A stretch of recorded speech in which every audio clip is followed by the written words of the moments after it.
What's up, Bookie? Fuck AEW. Do you just hate life? Do you just like stay on my chat ready to just hate life? I'm so confused. Okay, YouTube. What is up, BM? England. Yeah, so I caught I caught the last 20 minutes of it. I was taking a nap. I was watching the Portugal game, which by the way, it's obvious who the GOAT is. I mean, I feel like we need to stop this conversation about who's the greatest when it's so fucking clear who the greatest of all time is. And it's not Ronaldo. What is up, B? I watched the beginning of that game, of that match, and then I fell asleep because I was really tired. Um, and I'm actually glad that I didn't watch the entire thing because I saw the score and it was 1-1. Bruh, this is your goal. This is who you guys are saying that is better than Messi. That's offensive to the entire sport of football. Just letting y'all know. You waited here since 2 a.m. Thank you. Ronaldo sucked. Yeah. Ronaldo. I mean, Ronaldo is not bad, but like, can we stop this? That Ronaldo's better than Messi. Ronaldo's great on his own. Like, he's like, if people were like, Ronaldo's like top three. Yeah, he is top three. But like, just stop, bro. Just stop that conversation. Anyways, Messi did a hat trick at age 38. I'm trying to get my AEW thumbnail. Sorry, guys. Is this one? I think it is the one. Okay. Hello, everybody. I don't know why I'm yawning. Ochoa is also okay. If we're talking about the goats of goalkeeping, I can definitely say Ochoa. My favorite goalkeeper is Emiliano Martinez. Obviously, as you guys heard me yesterday, gas him up, talk about it. So good evening, Drew. I was gonna say, please keep me up on the Ghana and Panama match. So thank you for letting me know that it's 0-0. How would you suggest a WWE fan to start watching AEW? You start watching AEW without a WWE lens. So when you watch AEW, enjoy it for what it is. You're not gonna get a whole bunch of advertising. You're gonna get straight action for like 20-ish minutes. And then you're probably gonna get like a 45-second to a 1 minute commercial break, and then we're back in the action. If we're having a good match, you will probably get one singular break, and the commentary team will tell you we are taking a quick 45-second break, and then we're back in the action. The thing about AEW is it's so stacked. Every single minute there's something to do. So the match itself, the aftermatch, backstage segment, back to a match, like there's so many things. Promo. When it comes to the WWE, there is a lot of like there's a lot of downtime. So this is the perfect way. If you watch football, if you're watching the World Cup, there is no stoppage time, or they don't stop the clock. It ticks up. So there's no stopping or anything. The show still goes on. And then at the very end, they add stoppage time. That could be like 5-6 minutes, depending on the time wasted. That is exactly AEW, yet they don't waste time. They will go over time. It doesn't matter if they haven't wasted time. They don't program their shows to last 3 hours, 2.5 hours. They will do whatever is best for each show. I like AEW for that reason. Who is better than Messi? Probably Pele. LA Knight is too fixated on the past. How would oh yeah. We enjoy wrestling, period. I'm the GOAT too, bro. You're not. You're not him. Watch Jay White versus MGF at Full Gear. I am waiting for Jay White's return. I'm very sad that we haven't seen him for a while. Hey, Messi is the GOAT of football. He is the GOAT. Well, I mean, I feel like it's obvious who the GOAT is, like who the current GOAT is. So whenever people want to have like a conversation about it, I feel like it's obvious. If we're talking about like who's the GOAT in WWE, that's a little more complex. Outside of John Cena, active people right now, I feel like, well, not even just WWE, like in all wrestling, I feel like there could be a conversation for a couple people. I think it's clear as day for football, but whatever. Maybe I'm biased because he's always been my go. I don't know. What about storylines? Is there a good day to start with? if you want to go back, I think you should watch the Hollywood ending. You should watch the very beginning of the Hollywood ending. I can give you a good YouTube video. I forgot. I think it's Dropmick, Dropmick. They do docs of AEW and they break it down so well. If you watch the beginning of the Hollywood ending and watch the entirety of it, you will truly see what an AEW storyline is.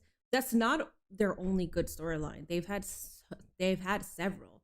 But when you're talking about like a storyline, like people talk about the Bloodline story, like, oh, one of the greatest stories of all time.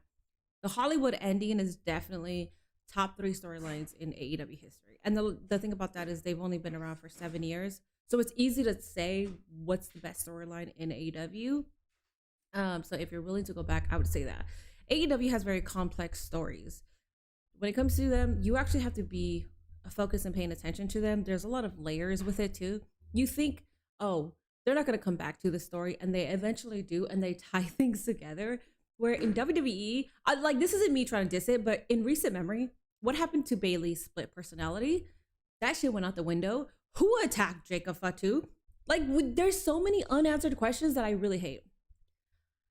What is up, Zendaya? The hair, the face, everything is tea. Thank you. I think it's also the camera angle, because yesterday I moved the angle to look more, to be higher, and then I just turned it down a bit right now, and I like this angle. I'm gonna keep this angle. Thanks RJ City for those stories. He deserves all the credit. Is he's still all elite, but I'm wondering what is he doing? Wait, live in 6 days. Oops, I'm on the wrong one.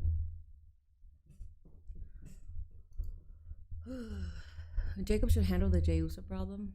Is there a Jey Uso problem?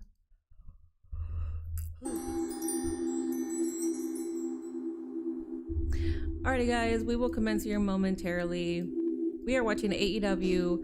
There is a Ganama versus Panama match that is happening. Feel free to update me because I have not watched any of it. And I only saw the ending of England versus Croatia. England dominated, which is very surprising because Croatia is a very good team. So I'm very surprised that they did that. And then I only watched the beginning of Portugal versus, who were they playing? I forgot. I only watched the beginning of that. I passed out afterwards. What's up, Joshua?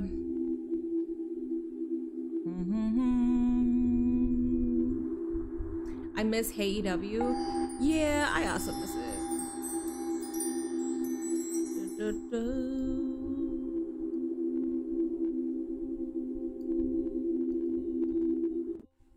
This is like those sound waves. You know what the monks do? Monks and I don't know who else do it, but you know those sound waves?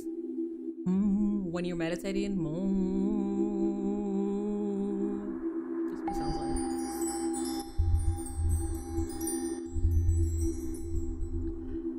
What's up, Reginald? Alright guys, it should be starting here. What's up, Kevin? I don't think I have sound alerts on. Turn on. I'll turn on voice to text if anybody wants to. I should be sound out. Anyways, I'm sorry. I'll wake up here eventually.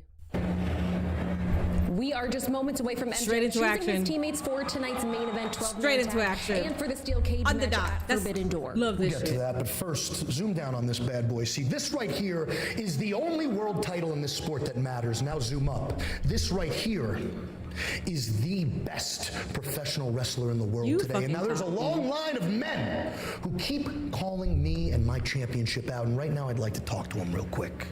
Kevin Knight, I don't like you, but I do respect you. I respect the fact that you remind me a whole lot of me. You're not afraid to stab people in the back to get ahead. I find that quite admirable. And I also think of all the young, top prospects in this company, you are clearly the most talented. Andrade! I'm just kidding. Swerve Strickland. Power, power, power. What do you got, Tourette's, bud? Is that the only word you can muster up? You want power, it lies right here. Win the Owen and come and take it. And if you can't pull that off, do yourself a favor and go swerve off a bridge. But Keep Nana out the car. He's kind of my weed guy. coffee plug. Will Ospreay. This ain't 2024 no more, son. You ain't the best in the world. I am. I pray to God you make it to Wembley so I can break your neck in front of everybody in the world who seems to think you winning my championship is written in the stars. Hangman Adam. Okada seems so disinterested. Kenny Omega. You gotta hop off of Big Hebrew's kosher pickle, son. Keep my name out your mouth. Hey, Don, how many times have I wrestled Kenny? 2 times, Max. How many times have I beaten Kenny? 2 times, Max. Those odds ain't looking great for you. God. You ain't no God to me, bro. All you are to me is a mere mortal who will never get redemption. And then there's you, Mark Briscoe.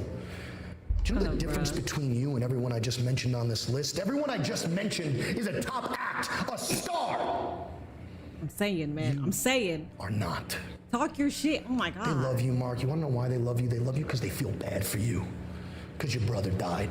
And yeah, that's horrible. That's crazy. But to be honest, that's not why I feel bad for you. I feel bad for you because you're actually delusional enough to think you have a prayer at obtaining the Triple B. And tonight, none of those prayers will be answered, but all of ours will. Because we have concocted the most dangerous team that has ever existed. Don Callis, tell the world who's on team DC MJF. We're gonna bring the power right now. This is an all-star team starting out with none other. Power, that's Will The Hobbs. newest member of the Don Callis family, the Jet, Kevin Knight. Yeah, that makes sense. No all-star team of the family would be complete without the alpha, the top dog himself, Kyle "By God" Fletcher, ladies and gentlemen. Yes. And then we're gonna bring some meat to the dinner table. Jake Doyle, brother, right there. I like it. And what all-star team would be perfect without the great one himself? Okada-san, please. Yeah. Arigato gozaimasu. Very good. And the final member of this team. I feel like it's not going to be I'm so Andrade. excited. It's none other than Andrade! Oh, it is? Okay. I really thought that he wasn't going to get chosen.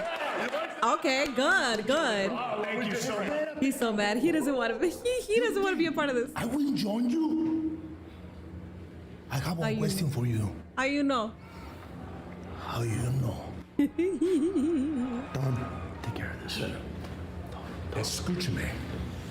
Muy dinero. Hey, He said, "Listen to me. A lot of money." You are a future world champion. You just have to be patient. You have to get in line. There's a line. There's a lot of people in this group. One day you're going to be a great world champion. But for now, do the match. Trent Beretta seems hurt. He's contemplating right now. Interesting. Wow, an understatement. Andrade didn't want to be a part of it. No, he didn't. Which I didn't think that he was gonna. So there's there's been some kind of discrepancy between Don Callis and Andrade. So I thought that that's gonna continue, where Don Callis wasn't gonna pick him and he was gonna pick somebody else. Where even though Andrade doesn't want to be a part of it, he's like, but why did you pick me? You know, like how you know? You just had a great workout. That sounds wonderful. I'm so happy for you. I think my GoPuff is here. Is it? It will be MJF, Kyle Fletcher, Oh. Kazuchika Okada, Jake Doyle, Nate. Kevin Knight, and Andrade My El GoPuff Idolo is here. versus whatever team Mark Briscoe can assemble to face those 6 men. Plus the Owen Hart Foundation Women's Tournament semifinals. Mercedes Moné, fresh I'll be right back after card this. victory, will face Hazuki, representing Stardom in Japan. Plus, last week we learned that the men's finals are set, and they will go face to face here tonight. Will Ospreay, Swerve Strickland ahead of their match at Forbidden Door, but inside the ring, before we came live, the premier athletes Tony Nese, Smart Mark Sterling, and Ari Daivari came out and demanded a match. And you know what? Tony Khan says, "I got a match for you." Yes, he definitely did. Let's see. Hold on now. Boy, did he ever. Yeah, this is a match. This is an opponent for sure. Your opening contest is set for one fall. Approaching the ring from Winnipeg, Manitoba, Canada. Weighing 224 pounds. He is Kenny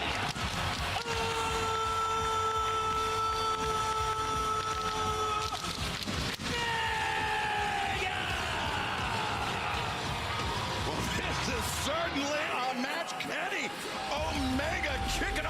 action here tonight on Dynamite. And his opponent, weighing 225 pounds, Tony Nese. And you see at the bottom of your screen, it was made official 1 week ago, Tony Schiavone. 1 week from Sunday at Forbidden Door. Kenny Omega, Zack Sabre Jr., one-on-one live on pay-per-view on HBO Max. And Kenny walks out like he is ready for some serious business, and he better be. Zack Sabre Jr. and Kenny Omega. Guys, that's a dream match, and we're going to see it a week from Sunday at Forbidden Door. But right now, Kenny Omega must face this fine athlete. And that's a premier athlete. Premier. And that's not just a gimmick. I mean, this is Tony Nese. He is a legitimate premier athlete, in my opinion. I know Tony a long time. He can get it done. And trust me, Kenny Omega, he might not be showing it with his facial expressions. He respects Tony Nese's ability. I promise you that. Tony Nese, Kenny Omega. Oh, wait a second. Omega in his boot swiped that by Smart Mark Sterling. Nese then blocking right to the knee. In front of the kneecap. Good distraction on the outside, though, right there, Schiavone. Yeah, and Kenny, you got to be wary of Ari Daivari on the outside as well. But Kenny has faced the odds before. It's nothing new to him. Watch out. And he's got knees hooked up, snap, dragon suplex. And just like that, the complexion of a match, Taz, can change that quickly. Yeah, it definitely could change the momentum. That, Nese missing that moonsault didn't help him. Here's another Snapdragon suplex. And guys, Kenny's feeling good. You can see it in the way he's approaching the match. You can see it in his face. Well, Tony, we heard from him. We heard from him this past Saturday at Collision. Oh, wait a second. He's got Nese lined up, and bang! The V-trigger to the side of the head. Uh-oh. And, a shot for Sterling as well. He's got an injury, Sterling. Sends him sprawling off the apron. And Kenny Omega, we heard from him Saturday, Tony. He's got visions of reclaiming the AEW World Championship dancing through his head. And right now, Kenny Omega, one winged angel. There is your winner, Kenny Omega. It's a dominant match against a premier athlete. A big win for Kenny Omega, no doubt. Once Nese missed that moonsault, and it all went downhill from there, but I respect that Nese went for something big there, even though it didn't connect. But a impressive victory for Kenny Omega. It opened the door for Kenny Omega to claim the victory. And Kenny, while he may have those AEW World Championship ambitions still, he has Zack Sabre Jr. in San Jose 1 week from Sunday at Forbidden Door live on pay-per-view to contend with.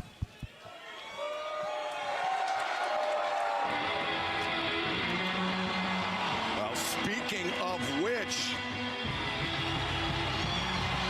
there he is, the front man for TMDK, the Mighty Don't Kneel.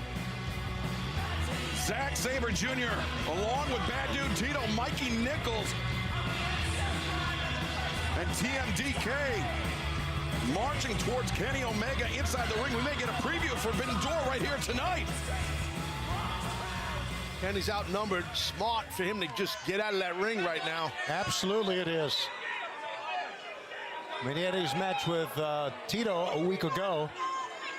Yeah, this past Saturday at Collision, Tito, he pushed Kenny Omega very nearly to the brink. Omega, he was able to prevail, but now, oh, wait a second, Matt and Nick Jackson. How about Jungle that? Jack Perry, evening up the odds. Well, now TMDK find themselves outnumbered. But at Forbidden Door 1 week from Sunday, it will be Kenny Omega, Zack Sabre Jr., one-on-one. Now, Zack didn't even want to talk, just kicked the mic towards Kenny. Now, for those of you that don't know any better, here we have TMDK. Don't ask me what it stands for. I don't know, neither do they. Zack, gotta thank you, pal. I didn't think you'd come all this way just to challenge little old me, but yet here you are. And so you've gotten the message loud and clear. Yes, you have something that I want, and I've got something that you want.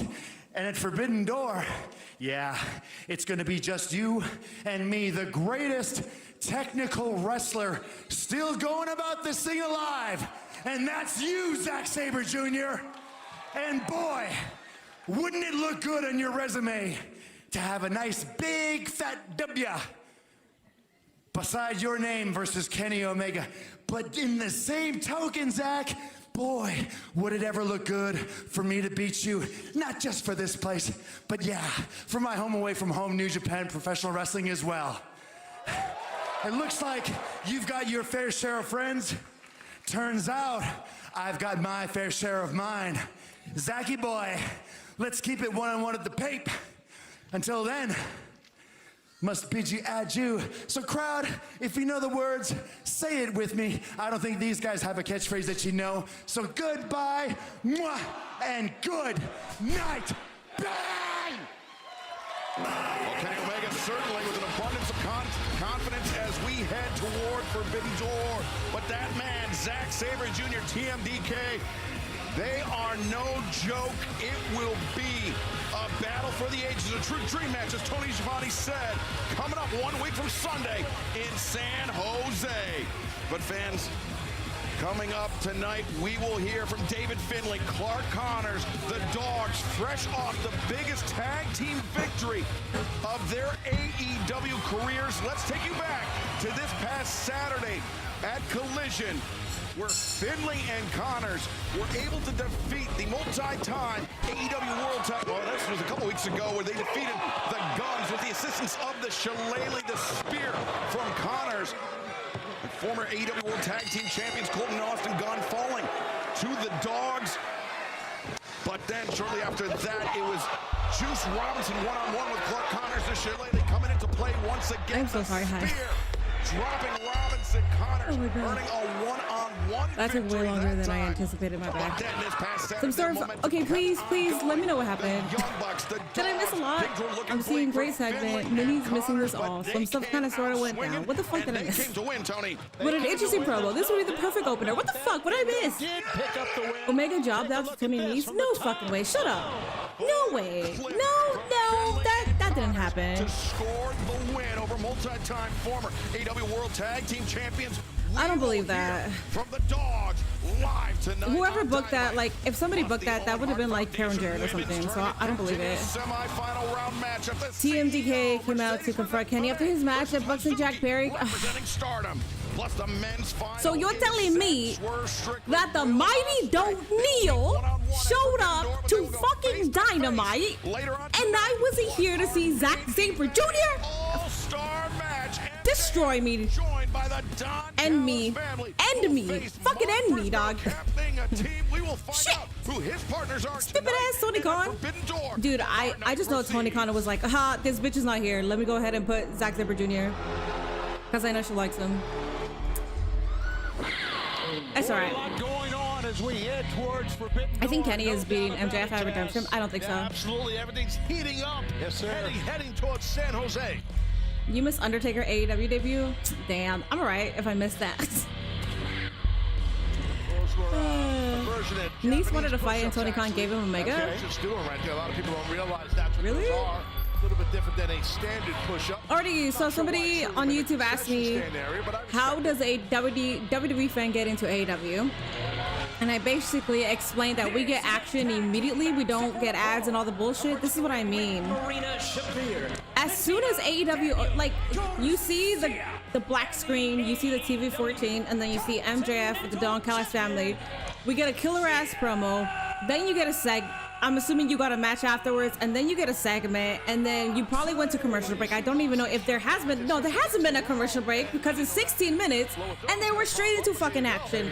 To the people that don't like this, I don't know what to fucking tell you. Enjoy all the ads. It's fucking stupid that you want to enjoy ads over this. Anyways, I'm sorry. I'm a WWE fan, don't get me wrong. But you cannot compare this shit. That wild street fight. against Shane Taylor Promotions. It was bloody, it was brutal, but ultimately the entrances for Kenny and Tony lasted longer than their actual match. Anthony, thank you so much for the 750 jewels. I appreciate that. Please continue to update me on the on the Ghana versus Panama match. I do want to know the score, so I would appreciate if I do get updates since I'm not watching it. I believe it started at 7, right? Absolutely, no doubt. On task to that point, John Moxley. It was sort of an open to Marina doing push-ups does something to me, okay? In AEW to meet them tonight, and look. It was sort of an open challenge. It started with Nice in the ring already. With Excalibur said Nice wanted to fight, then Omega came out. Tony Nice getting Dynamite spin is kind of crazy. Is it Men's Mental Health Month? I don't know that. Happy Men's Mental Health Month to everybody. Juneteenth is on Friday, so I'll be here and I'll say happy Juneteenth there. But happy Men's Mental Health. Men's mental health is very important.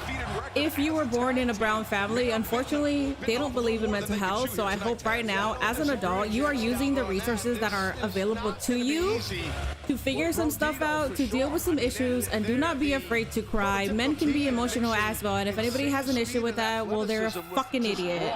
Because that is the #1 cause of suicide when it comes to men. Show your emotions, dog. It is okay. If you want to cry about something, you can cry about something. Like, honestly, who gives a shit? I will say don't be overly emotional, but that's for everybody. That's for women and men. Like, don't be overly emotional and trauma dump. Don't be doing that shit, but like, get your shit together and then be able to express your emotions. It's a sense of pride with John Moxley that he won that title and won that championship, no doubt about it. And it's so far. Look at Bandito getting more time than Athena, off of him, which is not unexpected.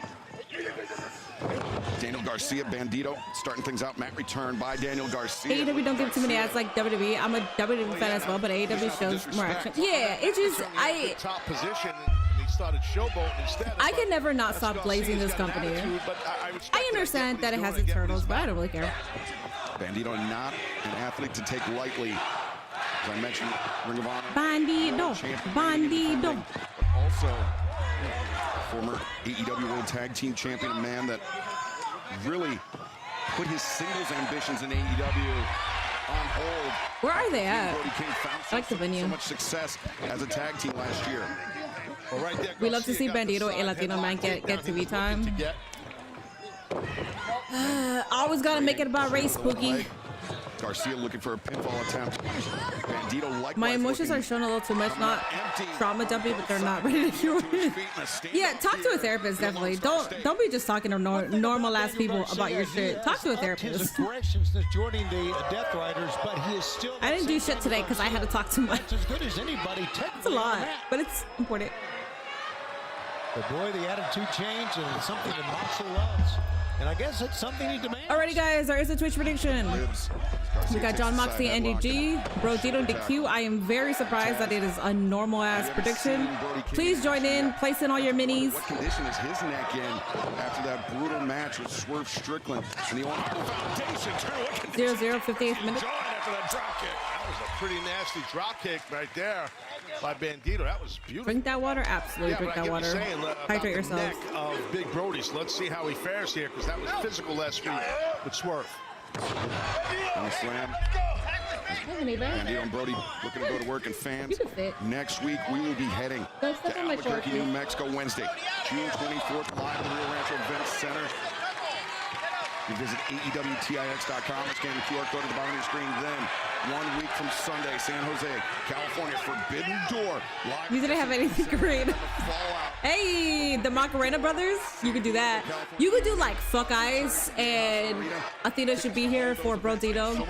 And then, which you don't have to do it now, but like DG, and I mean, you can put, yeah, Dancing Boy and Ace of AEW. I don't know, that's what I thought of right now. Okay, it's a dance-off. Ducking underneath Brody. Landed chops on both. Like, as we speak, Moxley's very disappointed. One of those. I have to be honest. I was thinking the same thing, that Moxley had no time for this dancing, regardless of what side it's on. I'd pay big money to watch Mox do that dance, but I don't think that's going to happen. No, it's not. I'd also pay big money for that. Not that I have the big money. Brody, and he is not afraid to deal with Brody. Now Moxley just calmly gets in the ring. Hasn't he got in the ring yet? Look at this. Now John Moxley exudes confidence. Some perceive it as arrogance, but John Moxley, more often than not, any room that he walks into, he is Mox versus Brody King. toughest man in that room. Give this Brody shit. King, though, has a claim. I don't even watch AEW at all since Punk and MJF feud. I'm just here because Vinny's streaming. I appreciate that. The Punk versus MJF feud was so good. There's no back down in either of CM Punk's run in AEW was good. I don't think a lot of people talk about that Moxley run loves, apparently, for his opponent as much as they should. That dude, CM Punk's AEW run was so good. Oh my I'll god. tell you from experience, at times it wakes you up. It gets you in a new gear, right? When your opponent starts blasting you. Sorry if I'm making too much noise by drinking this. Sometimes I feel like I am. dope as well, hoping the larger opponent, the heavier opponent, tires themselves out with an onslaught like this. I don't know if Moxley wanted this many shots. This one, you're right, Estar. This is an onslaught, all right. Wow. And he goes down to one knee, does Moxley. Moxley trying to steady himself. Back up to a vertical position. Simple little poke in the eye Eye right poke? there. That was very intelligent in my view of Mox. This is, you know. We haven't gone to if you're gonna commercial shoot a break, little right? bit by the It's at guy's 22 face, minutes. Poke his eyes to slow him down. God bless you. Now Moxley on the move. Oh, just ran into a brick wall. Go for a cutter, maybe. Very nice. Yeah, I think it was, and Brody just did not move in the least, and then the hip toss takes Garcia down to the outside.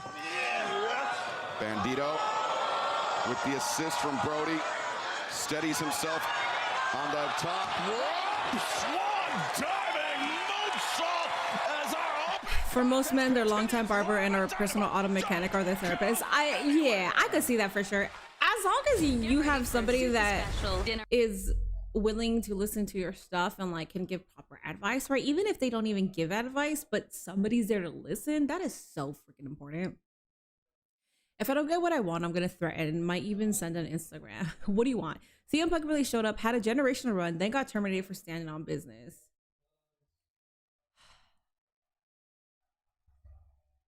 Yeah. I just don't like that we never will know unless somebody says that we're not gonna know what the AEW World Championship was about. Minnie, you were wondering what venue AEW is at. They are at Smart Financial Center at Sugarland in Sugarland, Texas. Thank you. Yeah. I wanted to know because it seems like the old school AEW venues, if that makes sense, like with the lighting and stuff. Wonder when Buddy's returning. Yeah, he's been posting on IG. He looks healthy, but I don't know what the injury was. I think it was a shoulder. 23 minutes and no ads. And it's not even like, they didn't even play the intro. I don't know if they played it afterwards, but they just had the whole promo. I don't even know if they played the intro or gave you anything else, but like, I know they gave you like action and segments, but I'm talking about like recaps and stuff. I like how Brodito is still a thing when they choose for it to be. All I want is for Athena to be on Dynamite, win the Owen, win the world title, and hold it for 4 years. That's not asking too much. I think Athena can hold it for like 2 years. But everything else, yeah. What's up, Neon?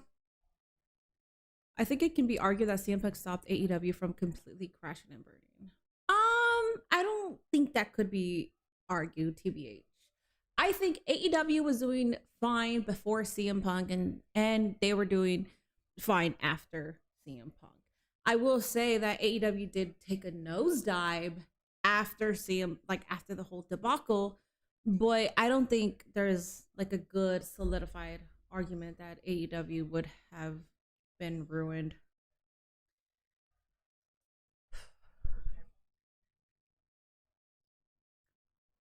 I'm a big fan of WWE like you. I'm glad that the Bloodline is back and the new member of the Bloodline is Fatu. I'm so indifferent with it. Like, nothing in WWE is moving me. I find the segments entertaining. I find stuff fun as I'm watching it, but nothing in WWE is really screaming at me saying, this is a must watch. I feel the same way with AEW, but I'm just so much more enticed to watch AEW because I just get straight entertainment for like 2 hours and 15 minutes, and I appreciate that. As a wrestling fan, I want to see a wrestling show with promos and segments. I want to get my 2 hours of wrestling and promos and segments. Moxley, the AEW Continental Champion, who goes down in a heap. Yeah, 9 punches to the head, the 10th one for Garcia, then a big headbutt right there, Shivani, which really clipped Moxley. Well, the headbutt's one of Big Brody's primary weapons. Look at this. He's just hauling off and knocking Moxley right on his rear end. I didn't even hear it's Wednesday. You know what that means? I don't think we even, yeah, they just went straight into it. Big, brother. Big pots. Moxley just, I don't think Moxley knows where he is right now. There's a good reason for that. I mean, you got Brody all over him. But Moxley, man, he just turns right around and goes faces his adversary regardless. Both men teeing off on one another tonight live on Dynamite. And remember, fans, we are just a little over a week away from Forbidden Door coming up live on pay-per-view on HBO Max 1 week from Sunday from San Jose, California. Me. Triple main event, including the 12-man steel cage match. We'll get a preview Dude, of that I like how they're like showing who's gonna be on Mark Briscoe's team. Like if he's not a part of the group already. You're telling me that we're supposed to be surprised that he's gonna do the conglomeration? Come on, man, just put their fucking graphic there already. Of course, Ospreay and Swerve, they'll meet in the finals of the Owen Hart Foundation tournament at Forbidden Door. But hell yeah, guys! Tonight they will go face to main face, event, and then semifinal action on the women's side of the Owen Hart Foundation tournament. Mercedes Moné and Hazuki of Stardom will meet the winner, taking a spot in the finals. Plus, we will hear from Clark Connors. If it's King of the Ring, Devon versus Oba, I'll give a damn. Over the Young Bucks this past oh, for sure. At Collision. And I'm okay with whoever wins there. If it's rapid. I like Jey Uso, guys. I don't want it to be Jey. Bandito pinned tight. I think you're wasting a spot for King of the Ring. King of the Ring, Queen of the Ring should be allotted for a talent that has not held a championship yet. So if you're gonna give it to Jey Uso, I think that's fucking redundant. And why are you gonna have a whole tournament for that? With Marina Shafir, Tony. We've seen Shafir. You're supposed to make new stars when you do King and Queen of the Ring. It's the same thing as Mr. Money in the Bank. Like, what the, whatever. When your ankles or Achilles tendons, your heels hit that second buckle, man, it really rocks your spine.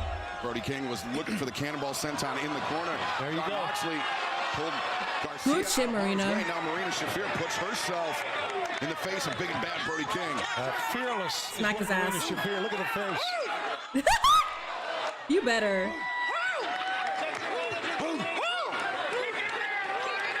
Brody, I'm not sure knows what to do with this. And meanwhile, Moxley, the elbow suicide. What a badass. Brody on the side of the head. Well, Marina did her job right there, and she did it well for a distraction.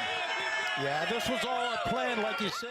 She's still doing it. Woo! Moxley talking with Marina, and it worked. This match now shifting back toward the hands of the Death Riders. On the floor, Moxley and Garcia. They could be thinking of Spike Piledriver on the floor, Taz. Yeah, this could be. Oh, that's exactly what they were thinking. It better be Oba. Of impact there. Oba or Javon Evans makes sense. I'd be okay with either. I don't like. That's what it's about. We know that they're gonna get the proper push, so they could be king of the ring. I think the wrestling feeling is down because of the World Cup and how captivating it usually is. I've been feeling like this though. Before the World Cup even started, I was feeling this way. The last time I felt something with wrestling was Double or Nothing. And then AEW had the Dynamite that I didn't really care for. And it went away. That pile driver really got and rocked. Unfortunately, you know firsthand how dangerous a stuff pile driver like that can be. It's brutal. My queen says he sees it with it. End of my career, so they're nasty. Brody what a star. Returned to the ring by the Death Riders, and certainly fighting at less than 100% capacity. John Moxley shoots the half lateral press. Yeah, shoot the half well done high like that. It's a good way to get a big man on his back. The quickest way to get your opponent on his back is with a half Nelson. And it's not a traditional half that he did from the mat.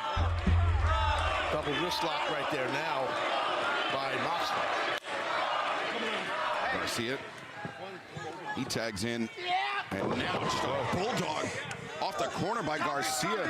Good way to neutralize the size advantage.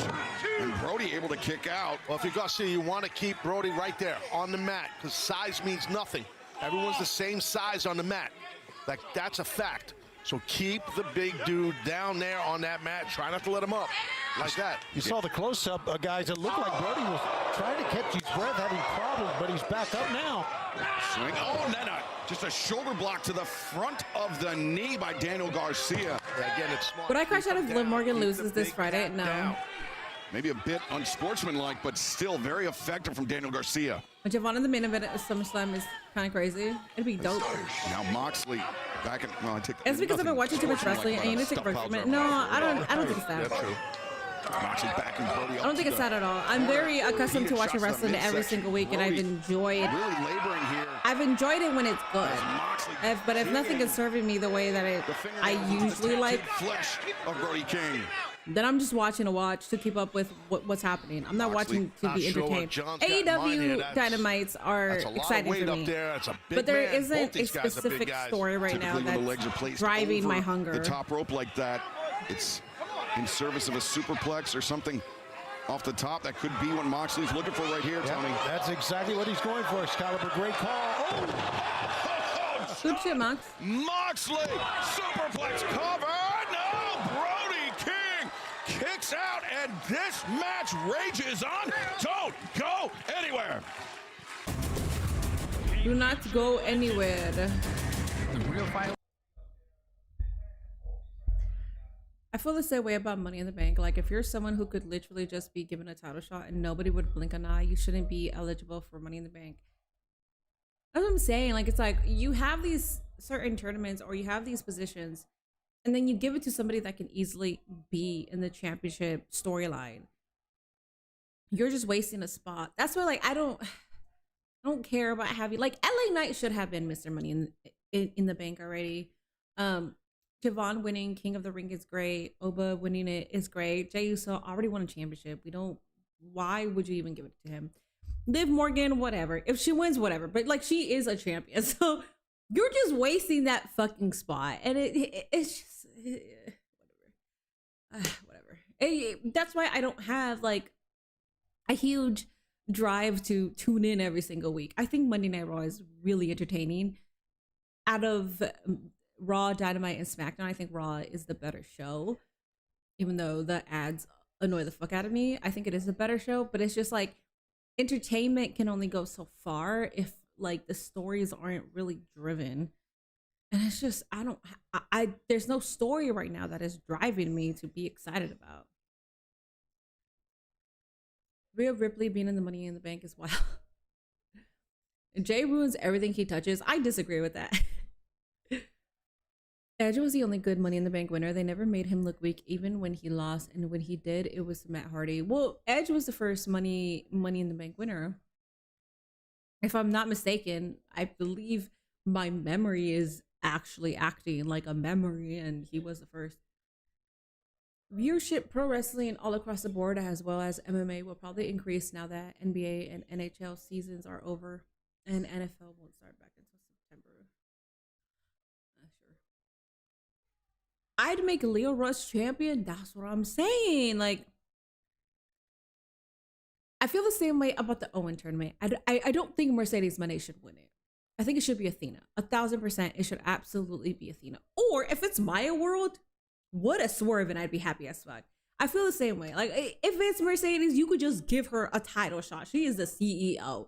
She could just ask for that. So you're just wasting an opportunity that could have gone to somebody else that is very much championship material. Making Leo Rush a champion or contending for the championship increases his stocks. And he's doing... Leo Rush's character is better than Danhausen's character. Leo Rush's Blackheart character might be equivalent with El Grande's, but he's doing the best work out of most of the people that are, like, doing character work. All right, we're back. Moxley, Daniel Garcia Brody King. He was within a few inches of making a tag out to Bandito. Moxley abandoning the submission hold and taking Bandito off the apron. Oh, that was very smart of John to do that, to take Bandito off the apron. That you know, probably not a hot take, but Oba didn't need the King of the Ring tournament. It's not a hot take.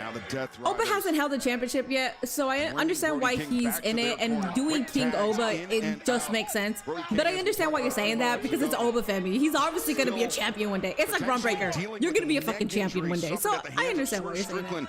But I think they want to give him the accolade since they can't really make him a champion right now. And an injury that seems to be exacerbated by the Death Riders tonight. I don't think I've seen Brody take so much punishment, including the swerve match, because here it's two men and a woman on the outside have been laying the boom on him. And Marina Shafir, she's proven herself to be indispensable to the Death Riders. Not She's just been tonight, indispensable. Yes, thank you. Cincinnati street fight this time. In general, she's always been that. Brody King, do not count him out yet, Taz. Oh, King got nailed by a bunch of clotheslines in a row by Mox and by Garcia, and man, he came back with a double, and now the legal man, here he is. Bandito to the top, Tornillo takes down Moxley. Ducks underneath, sends Moxley into the ropes, pops him up, comes down with the cutter. Lost control of Moxley. Bro, you dropped something. Still enough to tilt the world backbreaker 2 in a row. And this pent-up rage of Bro, that's kind of crazy. All right, Bandito. Okay, I'm not trying to give you your credit because Athena should be on here way more than you, but you know what? It's fine. Because you know, I'll give you your credit because that was impressive. Kind of worn down here. Bandito with the Continental Champion up on his shoulders, and John Moxley frees himself. Bandito puts on the brakes, drop toe hold. Moxley hung up on that center strand. Could be a 21-plex in his future. No, Moxley was ready for it. Get his ass. Leo Swerve and Monet in the factions of all time. I'd be okay with that. Maya World, Athena needs to drop the Ring of Honor belt and graduate to something. Like, she had to do that like 3 years ago. It's pissing me off. She has the best accolade in all of wrestling though, because he's the longest Ring of Honor champion, and that's fucking cool. Look at this, Marina Shafir. The referee didn't see her come in, and bruh, you badass mommy. No. No, counter this, Marina, damn it. Bandito, you son of a bitch. This is why I prefer the women's Ring of Honor champion. Not sure, but buddy, she is hurting. And now the Death Riders regrouping on the outside as Bandito inside the ring, but not for long. Bandito, rough landing for him. Oh, they're in Texas, all right. I see the cowboy hat. Also, I was gonna say something really racist. I'm Latina, I could say it, but then I was like, you know what? Let me not say it. Let me not say it. Just because I'm brown don't mean that continue the people won't get mad. So I'm not gonna on say the Death Riders. He's got Daniel Garcia center of the ring. Bandito, shimmy at the shoulders. The frog splash. 1, 2. No. Get his ass. Stop right now on him. How about that? On the back of the head, the stomp. Oh, nobody's moving here. Brody, he took down Moxley with a German suplex. Moxley. Glad you didn't say it, so you know what I was gonna say. As now Daniel Garcia steps through. Do you know what I was gonna say? Counter, Bandito. 1, 2. Nope. Garcia counters. Oh, Paul Turner almost nearly taken out right there. As Garcia, the overhand shots to Bandito, backing him up to the ropes. Bandito pops him up, knee to the face. Garcia. No, okay. That knee strike heavy. So I'm the only one that thought that. Okay, never mind. Garcia, he could be out on his feet. Bandito lining him up. Somebody send me 5 gifted subs and I'll see the joke for you guys. I'll probably get canceled. It's okay. 2, 3. Bandito takes it. Here are your winners, Look at Daniel Garcia. So not only does Bandito get to be a part of Dynamite on a regular basis, be a part of a tag team on Dynamite, he also gets to pin. Bro, I'm tired of this shit, man. Team battle on Dynamite and the former AEW World Tag Team Champions, Bandito. Bandito better be careful before. Earning the victory. That was not what I was gonna say. Moxley. Bandito better be careful before they call ice on him, and then they might get confused with Danny Garcia because he has a Spanish last name. Wow, I wasn't gonna say that, not at all. King and Bandito, but What the hell? That these teammates. I just saw an IG story that Sherilyn Guerrero is at the show in the crowd. She's from Texas, so that makes sense. Good for her. Let her have fun. So now we know both myself and Okada will be competing in the main event 12-man tag match tonight and also in the steel cage match at Forbidden Door. But don't think we've forgotten.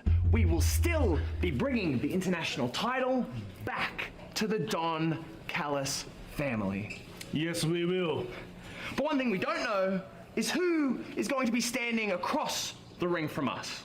But we know someone who won't be. To catch the... Oh, Ishii! Doctor!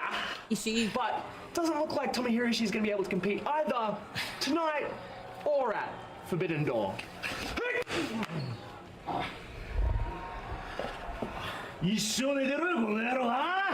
Bitch. So good luck finding some partners. Mark, we'll see you in the main event. He has the rest of the conglomeration. Oh, you know what? You know what? I think it's gonna be Mark Briscoe, the conglomeration, and then it's gonna be Takeshita. Grows even shorter. Wow. Damn it. Kevin, Big Money Kevin on YouTube said 5 gifted memberships. Damn, now I gotta say it. Okay, listen. Before I say this, I am not Asian, I am not Samoan, I am Latina, okay, and it's just a joke. Do not take it fucking serious. But when Bandito put hands on Marina, my immediate thought was like, just like a Mexican putting hands on his woman. That's literally it. Get over it. It's not funny. I get it. It's not fucking funny. I get it. Okay? It's fine. We can move forward. Tournament finals clash at Forbidden Door. And speaking of the Owen Hart Foundation tournament on the women's semifinal, it will be the CEO, Mercedes Moné, and Hazuki of Stardom. I don't know why racist is being spammed on chat. How cool would it be if it was a returning Adam Cole? That would be dope. This past Saturday over the Young Bucks. I don't think Adam Cole is coming back, though. Airwick's Essential Mist Diffuser is... I would love for him to come back. I don't think he's coming back, though. Dom versus Dan, either for Liv or the Mega title. Who's Dan? Oh, Danhausen. I feel like Ishii always gets a match at Forbidden Door. I also feel that way. This is why she support.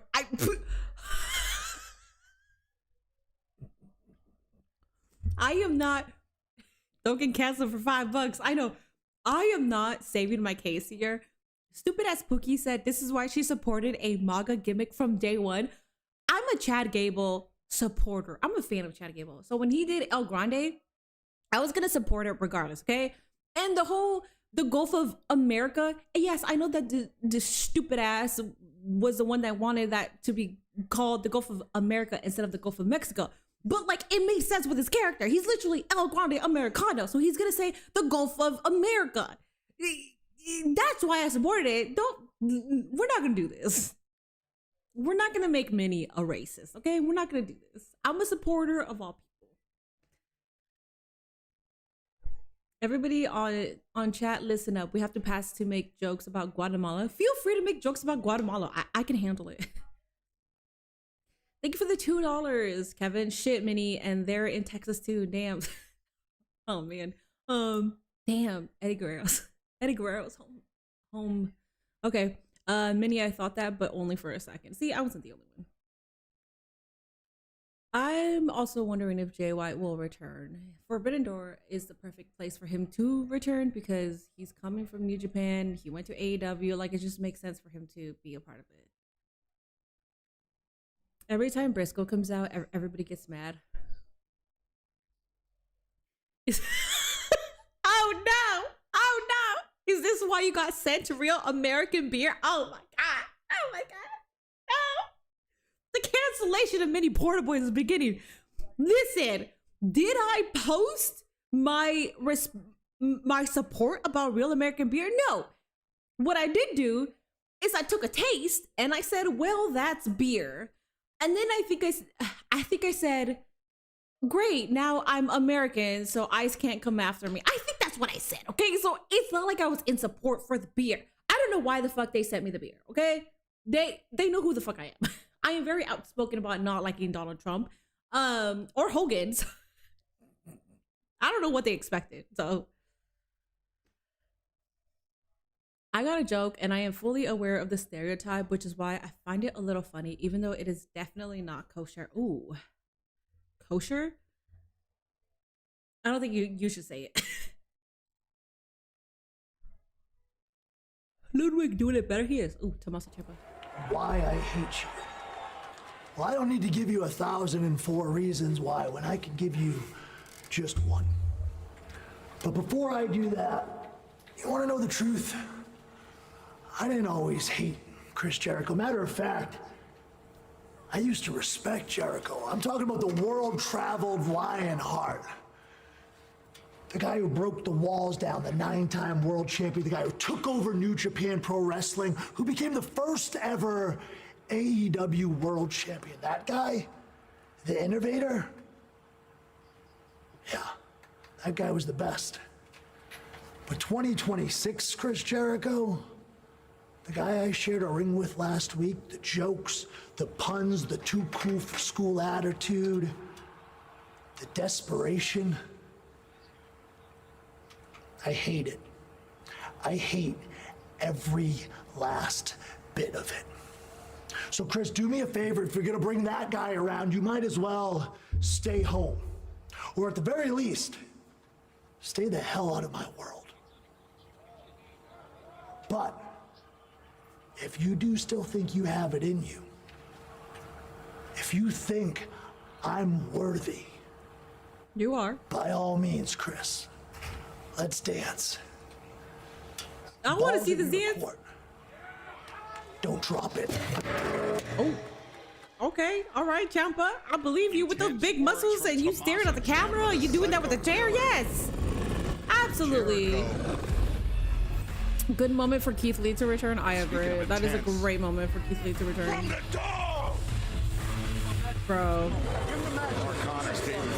These excuses don't work for me, brother.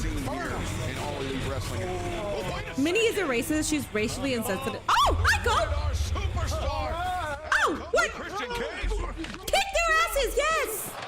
I didn't expect this. They've been bullying the production staff. But so good. On the receiving end of the punishment. You're not kidding, they're getting punished. Cope and Cage taking the fight directly to Finley and Connors. And look at the fans standing everywhere for this one. AEW World Tag Team Champions, Rated R Superstar Adam Copeland, Christian Cage, letting their fists do the talking for them tonight, Taz. Yeah, they are not playing games for sure. Cope and Christian all locked in. Get his ass. Clark Connors, I'm gonna need you to get the hell up. Oh my God, what? Two spears? On the horizon. David Finley, though, he spotted the danger. He pulled his tag Boo. Boo, David. Your brother's better than you. Boo. But the champions, the men that preserved their tag team legacy last month. Hey. I'm sorry. After what transpired a couple weeks ago, after we won the AEW World Tag Team Championships. Somebody just put mini Kirkable. I think most people are expecting me to come out here and say something unsavory about a family member.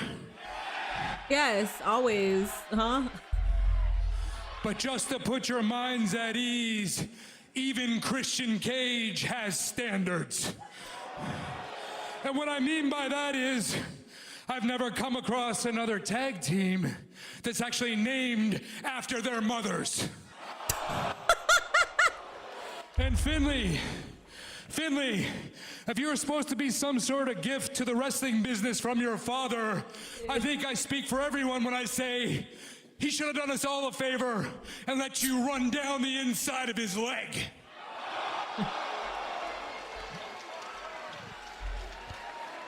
He should have put you in a stiff sock, man. They call you the dogs, right? Hell, you've been on a winning streak this month. They beat the Guns. They beat the Young Bucks. I mean, that's impressive. And I understand why you jumped us, why you've been doing the 5-second poses. You're us from 30 years ago. So we understand you trying to make your names on our backs, on our reputations.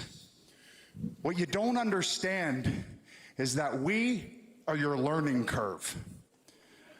Yeah, 30 years ago, we thought we had it figured out too. Then we came up against the New Age Outlaws. Then we came up against APA. We realized we didn't have it all figured out, but we learned. We picked up intangibles in facing those guys. Well, yeah, the clothesline for So JBL, bro. It's pretty simple. Forbidden Door. We're gonna use some of our old man strength. We're gonna use some of this old man knowledge. We're gonna use a whole lot of old man grumpiness to make sure that in San Jose at Forbidden Door, when you walk through that Forbidden Door into our house, you're gonna walk out, back through that Forbidden Door as housebroken little pups. Okay, the dogs just called Lil Pup. That was great. The spine buster from Ron Simmons. Yeah, we're still like, yes. Mini is racist against losers. Forbidden Door, we will update you more. I'm not racist. I like racist jokes, TBU. Like, especially, well, I like racist jokes against Hispanic people because I'm Hispanic, so I feel like I could enjoy it. We'll meet one-on-one, and this Obviously, if it's a white person saying it, like, shut the fuck up. But if it's other Hispanics saying it, I don't mind it. Hazuki representing Stardom wants to make her first trip to the finals. Mercedes Moné. Mini, you're older than Jacob. No, Jacob is like 36, isn't he? Wait, Jacob, what you age? No, Jacob is 34. He's my age. First off, let's not disrespect me, okay? The toxic spider will face a woman I'm surprised. Never mind. in her career. Stardom's Starlight Kid, who this past weekend had this. I'm surprised Jacob doesn't look older with his 8 kids. I feel like that would stress you out and age you. I have no kids. I have Gia, I'm sorry.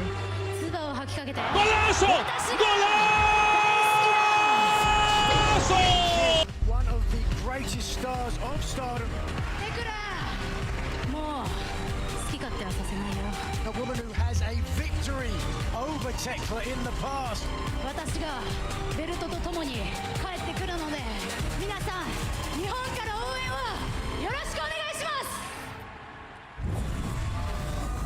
Let's go. Let's put all the hate away for just 1 second. I did all that same dojo rough life that you did. Just the same thing. And somehow all your sacrifices made you a big hero in Japan. But what did it do for me? Didn't do anything for me. I got kicked out of the company, got kicked out of Japan, and I had to do everything myself. And now, for some reason, you step into my footsteps? Tony Khan said that you're his favorite wrestler outside of AEW. I don't need to be anybody's favorite wrestler because all I care about is this. You can't forgive me that I spit on the Stardom logo? Well, guess what? There's gonna be so many more things that you can't forgive me for when I beat you in my ring and I take off your mask and put a hot, steaming in it. So, why don't you stay the great wrestler you are on that side of the door? Because on this side of the door, I run this place. Oh, she's so fucking good. She needs to be broadcasted a lot more. She's too good. What's up, 8-bit? Tekla's fighting Starlight. Yes, it's Starlight Kid. They announced this, I think they announced it last week or on Saturday. 0-0 in stoppage time of 6 minutes. All right, so Ghana versus Panama has 0-0. She wasn't fired from Japan. Okay, she was fired from Japan. CNC Wrestling Factory should be Cope and Christian U tag team name. Let her know. Tekla, dude, Tekla's too good. I don't like that people don't really know who she is because she should be known. Thank goodness they still live a free segment by Tekla. Leave her alone. I wish Tekla spit on me. See, that's the energy that you gotta have, bro. You get.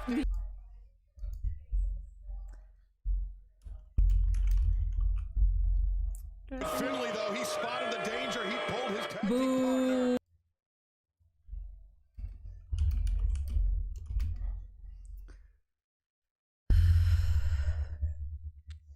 Tekla's the type of star you build your division around. Literally. She needs to be broadcasted way more. And by broadcasted way more, I mean she needs to be platformed. She already has a good platform with AEW, but I feel like she needs to be everywhere. Like she needs to be at a Becky Lynch level, because Becky Lynch is not only a good wrestler, but she's also a great talker, and that's Tekla.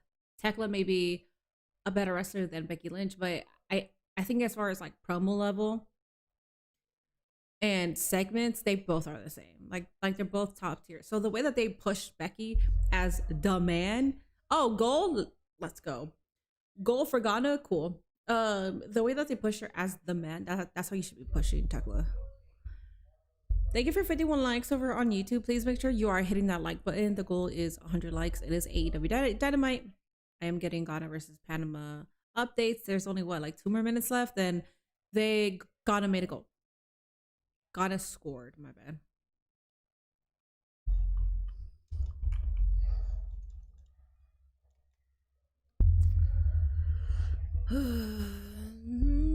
I kind of like the role they have Becky Lynch in now, where she's constantly working with younger talent and guarding them on their first big main roster feuds. That's what they're exactly doing with her, but for some reason people see it as like Becky Hogan. Those are the people that I don't understand. Like, how the fuck are you gonna call her Becky Hogan when she is clearly helping the next generation?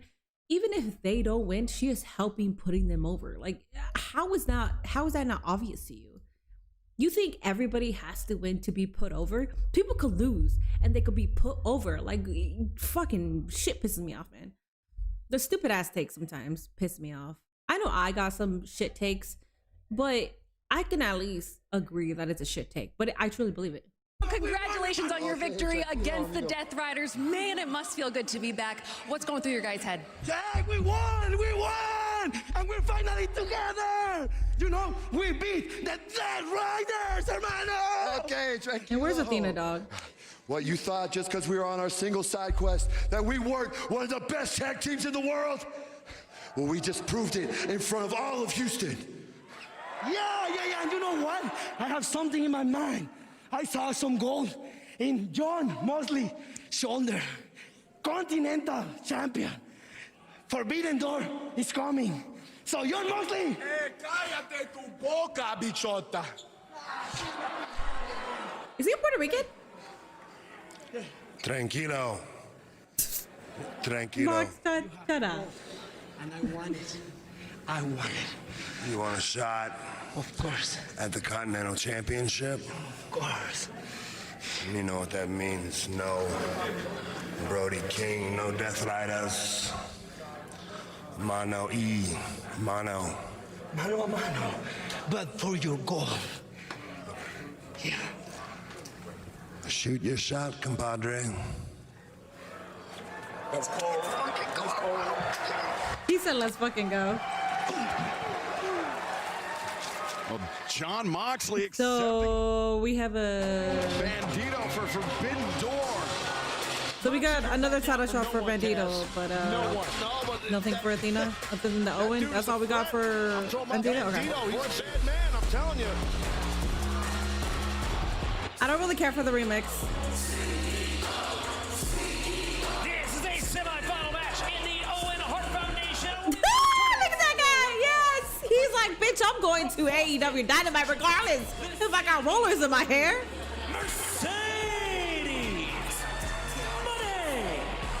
Mercedes Moné, who entered the tournament as a wild card after an injury forced William Nightingale to withdraw. Give that shot to King, I'm saying, dog. Entry into a first-round victory over Alex Windsor 2 weeks ago at Dynamite, avenging her loss to Windsor from last December. And not only does Mercedes Moné have a chance to become a two-time Owen Hart Foundation tournament winner, but she could potentially do it in back-to-back years. She is just 2 victories away from that, Taz. Anyone could pull it off. It's her, as you know, man. Seriously. One of the greatest women competitors of all time, no doubt. But looking forward to this match, gentlemen. And her opponent from Fukuoka, Japan, Hazuki. As the Dapper Yapper said, Hazuki of Japan. She plies her trade in Stardom. In Japan 11 days ago, defeated Persephone in a first-round match in 2026 Owen Hart Foundation tournament. And last month, they got the doll and broke on the hair rollers on. Hazuki defeated fellow semifinalist Maya World, a non-tournament It might be a meme. at Collision in Huntsville. But Tony, a match that turned a lot of people's heads. Hazuki, a very, very impressive performances in her short time spent in AEW rings. Yeah, no losses so far, and not only that, we know what these two ladies did in 2024, one of the great women matches of all time. The greatest women's match of that year is voted on by many. Jeffrey with the $2 super chat. Thank you. Well, you know, there's some pairings, some matches have perfect chemistry, and you could tell that's exactly what this is going to be between these two athletes and the way they apply their craft. And this has a big fight feel right now. You can hear it, you can feel it from the fans here in Houston, and so can Hazuki. Well, they're very evenly matched in size also. So a quick go behind right there by Mercedes. Mercedes ducks underneath, and Hazuki, though, standing switch. And Mercedes trying to break free of her grip, trying mightily, but now the switch as Hazuki comes around. Taz, this is some fans' first look at Hazuki, who's competed thus far exclusively on Collision in AEW. She is a very, very dangerous striker, somebody that's pretty unique for Mercedes' recent opponents. Well, I say recent, Mercedes only returning to the ring a few weeks ago. Yeah, well, Hazuki that definitely has some stinging shots or strikes, to your point. Quick roll by right there by Mercedes, who missed the rope, but still gets off that inverted arm drag right there. Mercedes in the corner, Hazuki charging in, nobody home. Mercedes creates some distance, now closes in. Bandera, no, instead Mercedes reverses with the arm drag. Remember, these two women competing for a spot in the finals of the Owen Hart Foundation Women's Tournament, which will take place at Forbidden Door in fall attempt. Hazuki reverses crucifix. 1 week from Sunday, we make a return to the SAP Center in San Jose. Tickets The reversals, the transitions, crazy. So they slowed Mercedes theme at the end and just fucked it. Owen Hart Foundation Sounds terrible. I don't like remix. Challenge for their respective. This is your introduction to Hazuki. I've seen, I don't know if French Fries is here. I think I've seen 1 or 2 Hazuki matches on Patreon. Later on this but I don't know her like people that know her, you know? Or scan the QR code at the bottom of the Of screen 2 matches, you can't really know somebody. These 2 women reaches the finals at Forbidden Door, and then which, by the way, if you're subscribed to my Patreon, I will be posting again. I took like 2 weeks off, my bad. I'm so sorry. In the 2026 Owen Hart Foundation CEO. In that one. I think I've said it before, but I really think that Ghana wins momentum is a very 1-0. big part of what goes on, especially in the tournament match. Oh, yeah. And Hazuki, after, I think, an upset over CMLL Women's World Champion Persephone, has plenty of momentum. Yeah, well, I think you're right. In tournament fashion, for sure, as far as momentum, it's everything. You're seeing any kind of tournament, including college sports and whatnot. Momentum's key. Mercedes backs off. Hazuki controls the ring, and this semifinal round match continues live on Dynamite from Houston. Get ready for a super. I can't wait. Oh wait, I thought that was Spider-Man. Never mind. Thick Mercedes will always be my favorite. Good to know. I'm glad we have pay-per-views like Forbidden Door. I'm also glad because it introduces a lot of people that are interested in Stardom or New Japan, but they just don't watch based on their time. Which, by the way, I know it's not every person in America, but like leave it to Americans to like not want to stay up and watch wrestling early when outside of America, Canada, and Mexico, people got to do that. People stay up like at 3 in the morning to watch Monday Night Raw. So it's kind of crazy. Athena and Maya being on tape Collision is so ass. Wait, Collision is taped? That's stupid. All right.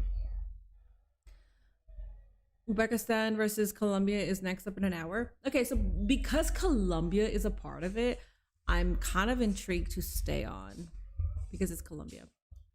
And I don't have to, tomorrow's Thursday, I don't have to wake up early tomorrow.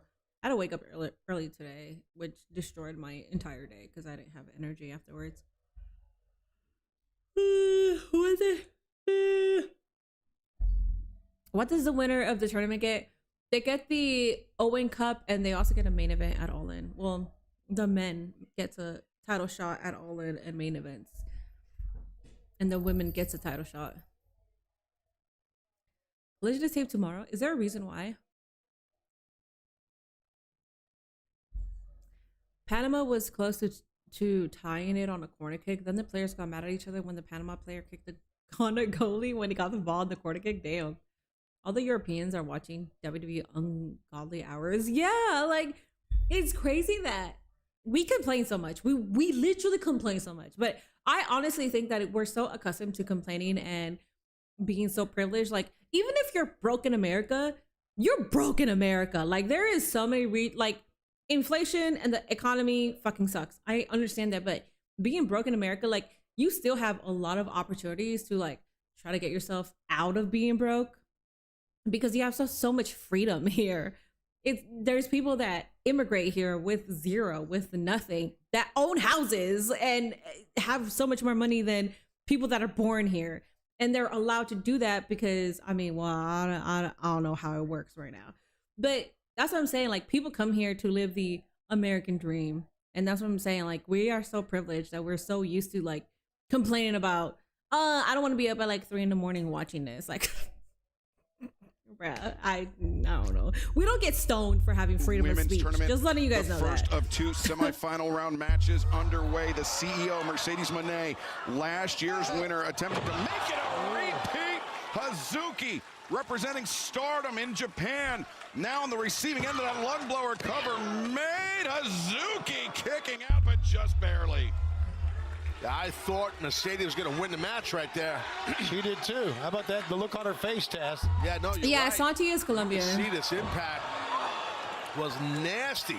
Hazuki's shown so much toughness to kick out, though. And Taz, thus far, the speed, the footwork of Hazuki has made a significant difference from her, but if she can't breathe, she can't fight. Mercedes knows that. Right now, Hazuki's on the outside of the ring, defenseless, and like you said, having a hard time breathing.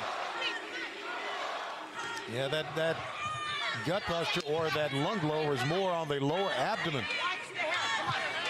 Mercedes Moné, her own. You think the pink belt is ugly? I like it. I like it because it's pink. Nightingale, Alex Windsor. Mercedes avenged that loss in the opening round of this tournament. Chris Statlander in Timeless Toni Storm. Both of those losses, the latter of the 2 losses, came when Mercedes found herself challenging for the AEW Women's World Championship.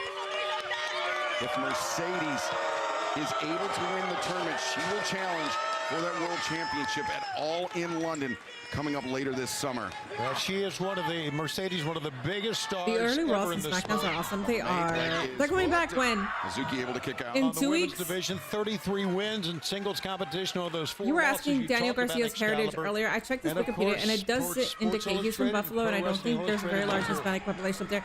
He's either Puerto Rican or Italian. 584 He said days something spent Puerto Rican, as though. TBS champion. That was one I forgot what he said, but that's of what Puerto Rican 13 do. titles held by Mercedes Moné at one time. What's up, Dan? As we mentioned, Mercedes looking to rebound from that downfall. Jordan, is there a reason why you always ask if I listen to Zombie by Ran? You ask me at least 4 times every single stream. Against the bottom rope. Yeah, that definitely hit its mark. Here's a cover. Leg hook, cover made. Hazuki just barely kicking out. The pressure may be building up to a breaking point for Hazuki. You could see the concern on Mercedes' face, thinking, what do I got to do here with Hazuki?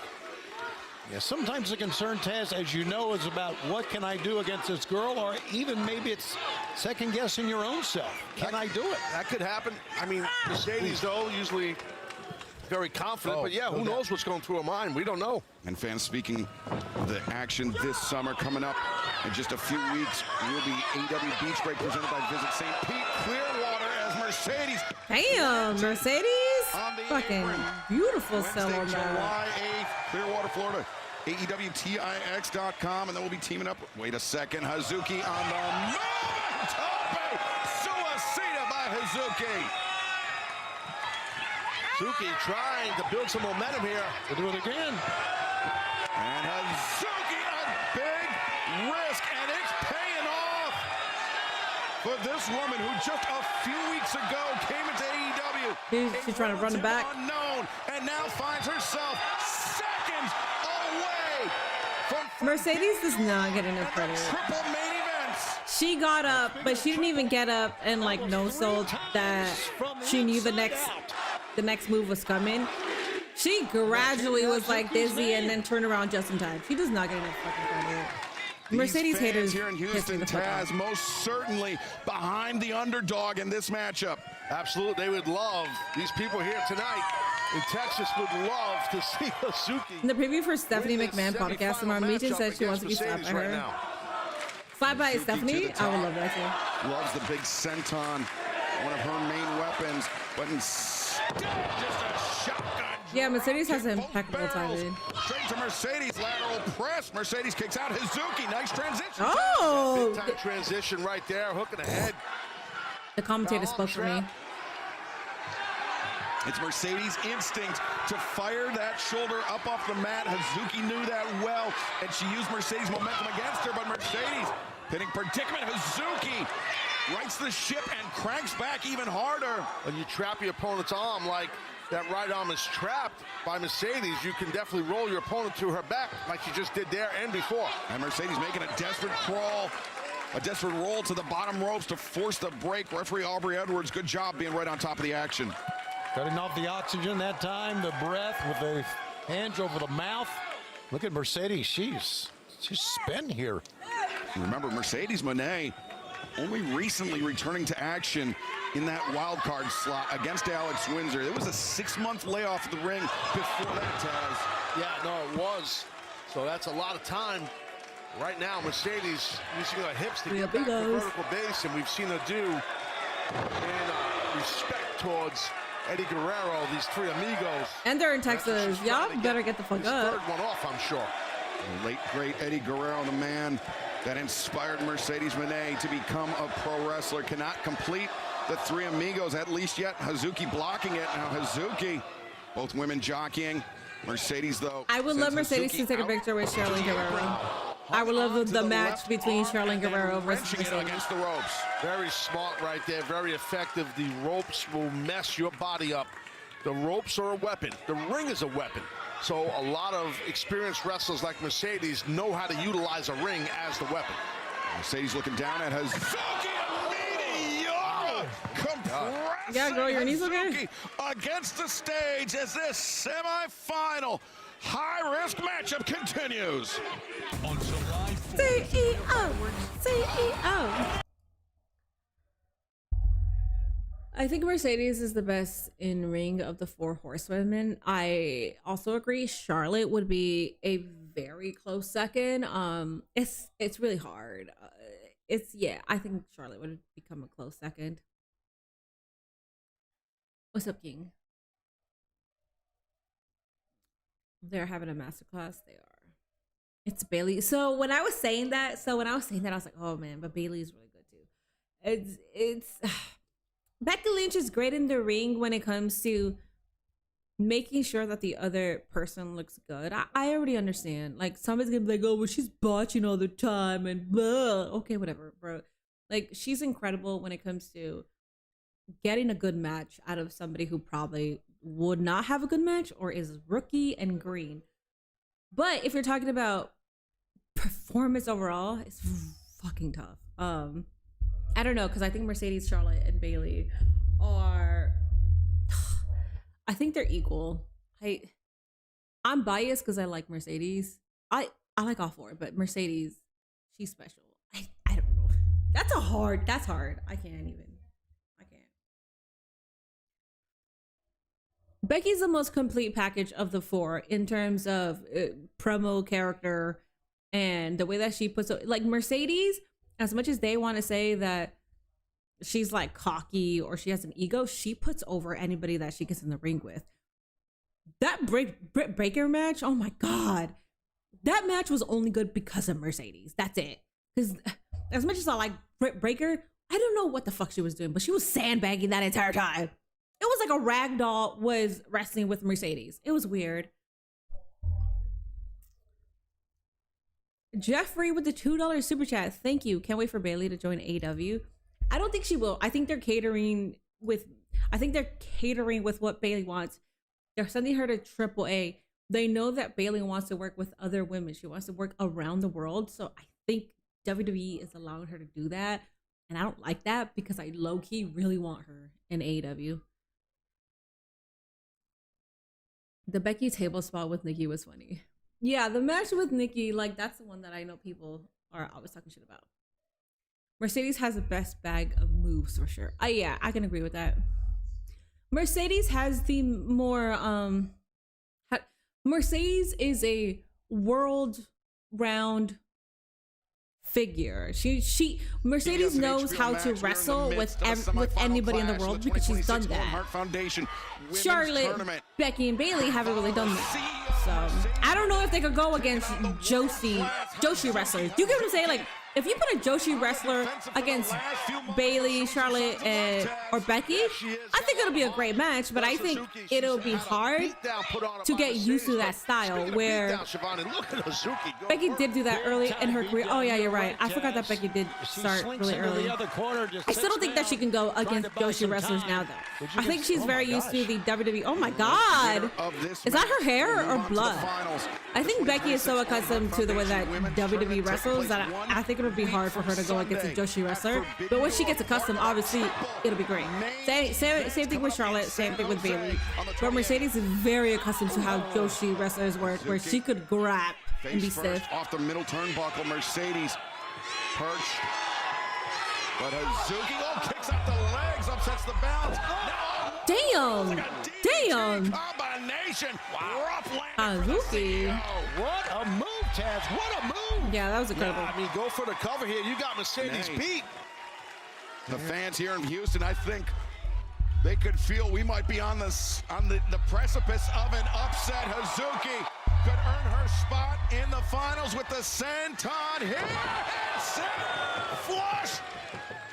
Cover. Her little feet. 1, 2. No, Mercedes kicks out Hazuki. Yo, Hazuki's transition is insane. Her level of transition needs to be studied, bro. That is crazy. Every single time she does something, I'm like, how the fuck are you doing that? Mercedes Moné inside an AEW ring. That grip was easy to break because backslide. It was not a Gable grip. It wasn't an S grip. I think she got hung up in the moment, and she just had all her fingers clasped, and it was easy to break it. But look at this now. Yeah, Mercedes, she was shaking her head like she didn't want any more, but Hazuki and Mercedes battling it.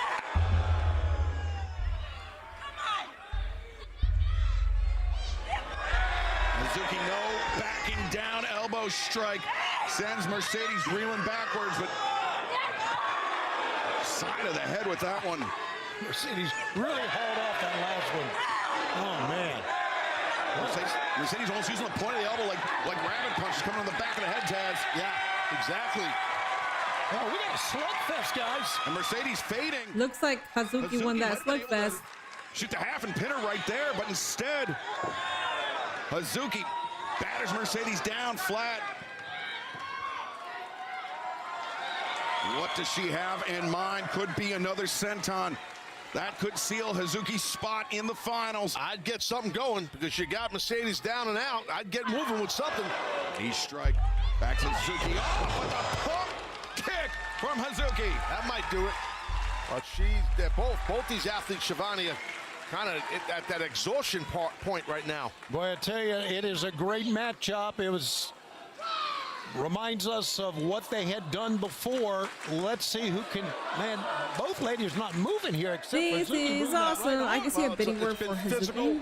It's hot as hell out. It's humid as hell out. That affects your I give more credit to the top bosses when they become successful outside of WWE past and present. A battle like this really speaks to the importance of the overall Owen Hart Foundation. If you say in WWE, I think you can still be successful, especially like if you had already a career before that, like CM Punk and Seth Rollins. They were a part of Ring of Honor and they did like indie work. So I feel like that's different though because you started off doing that. And now Mercedes. But yeah, like if you can make a big name outside of yourself, outside of WWE, yeah. No, Mercedes kicks out. And that had to be on instinct. I don't know how the heck. They're giving us a straight ass banger on Dynamite. They're giving us a Forbidden Door match. Yeah, still trapped under. And a lot of times you use the legs to kick out. There's no kicking, just moving the shoulders. Well, to your point, you use your hips, but yeah, her shoulder popped up. Oh, boy. Brainbuster by Hazuki. Perhaps setting up for another senton from the top. Oh, Mercedes, look at that. Whether she realized it or not, she was in serious jeopardy, Taz, and she took herself out of Hazuki's range. Hazuki, as you saw, she was trying to turn, Mercedes to her back. I would have shot a half Nelson to keep her tighter to the ring, but the momentum, Mercedes, with her experience, realized she had the momentum to keep rolling out of the ring. And now she's out of bounds. Mercedes catching a moment of respite on the floor, but Hazuki looking to apply pressure. Hazuki, suplex block. Mercedes turns things around. Mercedes. No, Hazuki, the roll-up. 1, 2. Mercedes. Oh, that's it. Oh. Hazuki reverses. 2. No, neither woman gaining the 3 count. Hazuki. Oh, that snatch. Oh, my God. Mercedes, man. Every match I see, he does something so cool. Yeah, oh my God. Mercedes wrenching back with all she has left. But Hazuki reverses 2. No, Mercedes forced to abandon ship. And Taz, Mercedes, you need to be careful with that statement maker. She had a chance of gassing out her arms. If she hung on too tight, Mercedes might not be able to come back from that. Well, that's what happens, to your point, when you have a hold on tight for a long time. Even yourself, you build up lactic acid in those limbs, your own limbs. That's what happens. Sounds funky, but it's true. Yeah, what a freaking great women's match. Wow. Mercedes, what a great match, Tony. As now Hazuki, the counter. No! Able to kick out. Hazuki, reverse Mercedes. Catches her moneymaker. No, reverse. Hazuki, the roll up. 2. No. Now Hazuki. Bro, oh my God. Mercedes down. No, Mercedes. Both of these ladies with the transitions, it's fucking destroying me. Pinfall attempts by both women. The escapes have been just as great as the pin combinations. Just great back and forth. Yo, I gotta rewatch that. That snatch that Mercedes did. And both women, just like us three at the desk, like everybody here in Houston, trying to catch their breath.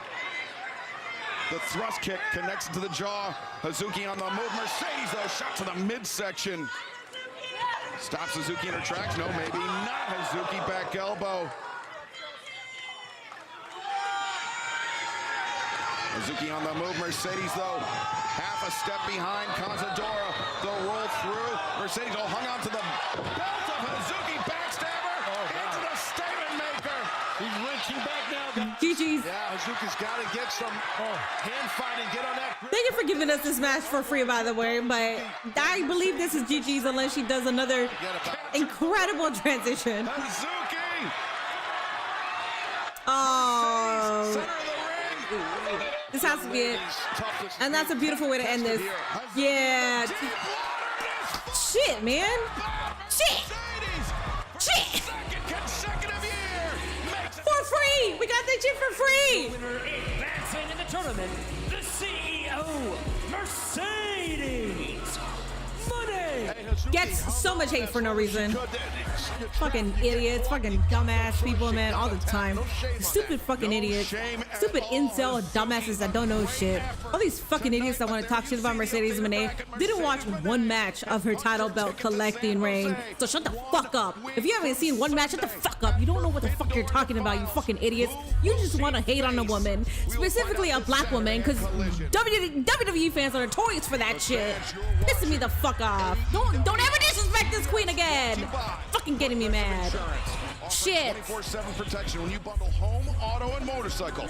You can learn more at progressive.com. Is there a belt on the line? It's the pink one.